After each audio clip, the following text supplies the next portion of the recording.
Jika suatu hari kalian menemukan sebuah toko yang mampu menjual satu hari dari masa lalu, apakah kalian akan masuk? Hati-hati, karena toko itu tidak pernah menerima uang. Ia hanya menerima waktu yang belum sempat kalian jalani. Selamat datang kembali di Elria Terra. Malam ini aku ingin mengajak kalian mendengarkan sebuah kisah yang selama puluhan tahun hanya berani diceritakan dengan suara pelan. Konon, di setiap kota selalu ada gang yang tidak bisa ditemukan oleh orang yang sedang bahagia. Gang itu hanya muncul kepada mereka yang setiap malam diam-diam masih berkata dalam hati, "Seandainya aku bisa mengulang waktu satu hari saja." Di ujung gang itu berdiri sebuah toko tua. Tidak ada papan harga, tidak ada etalase, tidak ada pelanggan. Namun lampunya tak pernah padam. Orang-orang menyebutnya toko yang menjual hari kemarin. Tidak semua orang bisa masuk ke sana, tetapi siapapun yang berhasil menemukan toko itu selalu datang dengan hati yang telah retak. Dan ketika mereka keluar, bukan wajah mereka yang berubah, melainkan cara mereka memandang hidup. Dan saat ini, sekarang, mari kita mulai. Lelaki yang selalu percaya masih ada waktu, ada penyesalan yang datang karena kita melakukan kesalahan. Namun ada pula penyesalan yang lahir karena kita terlalu yakin bahwa masih ada hari esok. Elias adalah seorang ayah, bukan ayah yang sempurna, tetapi juga bukan ayah yang buruk. Ia bekerja sejak matahari terbit, pulang ketika lampu-lampu jalan mulai menyala. Semua itu ia lakukan demi satu alasan, agar putrinya tidak perlu hidup sesulit dirinya dulu. Setiap pulang, putrinya terlalu berlari menyambutnya. "Ayah, lihat gambarku." "Nanti ya," jawab Elias sambil tersenyum. "Ayah capek. Esok harinya?" "Ayah, main sebentar yuk." "Aduh, nanti ya. Besok kita main lebih lama." Besok, selalu besok. Ia tidak pernah sadar bahwa kata itu perlahan berubah menjadi janji yang tak pernah ditepati.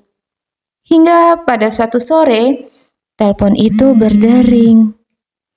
Dan dalam satu panggilan, semua kata "besok" menghilang dari hidupnya. Putrinya tidak pernah pulang. 3 tahun berlalu. Rumah itu masih sama. Boneka kecil masih tersusun rapi, sepatu mungil itu masih berada di depan kamar. Bahkan gambar yang belum sempat Elias lihat masih menempel di pintu kulkas. Tak seorang pun berani memindahkannya. Karena bagi Elias, selama gambar itu masih di sana, sebagian kecil putrinya belum benar-benar pergi. Orang-orang berkata, waktu akan menyembuhkan. Namun setiap malam Elias justru merasa waktu adalah orang yang paling kejam. Karena setiap hari ia mengingatkan bahwa kesempatan itu tidak akan pernah kembali.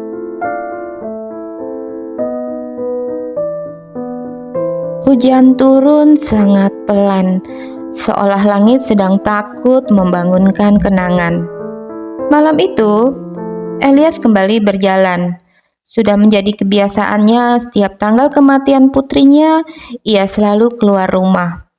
Bukan untuk mencari sesuatu, melainkan karena rumah itu terlalu penuh dengan suara yang sudah tidak ada. Ia melewati taman, tempat putrinya dulu belajar bersepeda.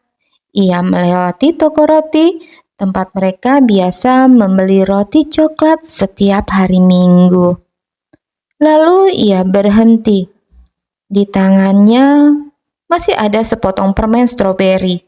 Permen yang tanpa sadar selalu ia beli. Padahal tak ada lagi anak kecil yang akan memintanya. Elias tersenyum pahit. Lucu ya, gumamnya. Kita paling sering melakukan kebiasaan kepada orang yang sudah tidak bisa melihatnya. Ia memasukkan kembali permen itu ke dalam saku, lalu melangkah. Namun langkah berikutnya bukan lagi pilihannya. Entah mengapa, kakinya berbelok sendiri, masuk ke sebuah gang sempit yang belum pernah ia lihat sebelumnya.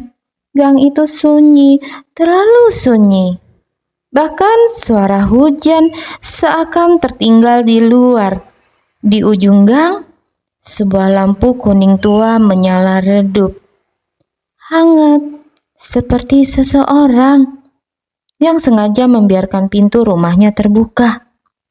Karena yakin orang yang ditunggu akhirnya akan pulang.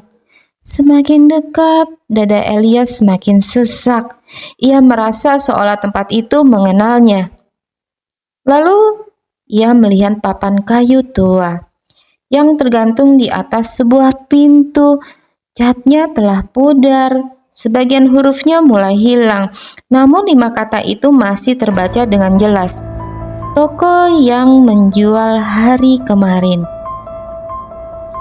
Elias tertawa lirih, tawa yang lebih mirip tangis.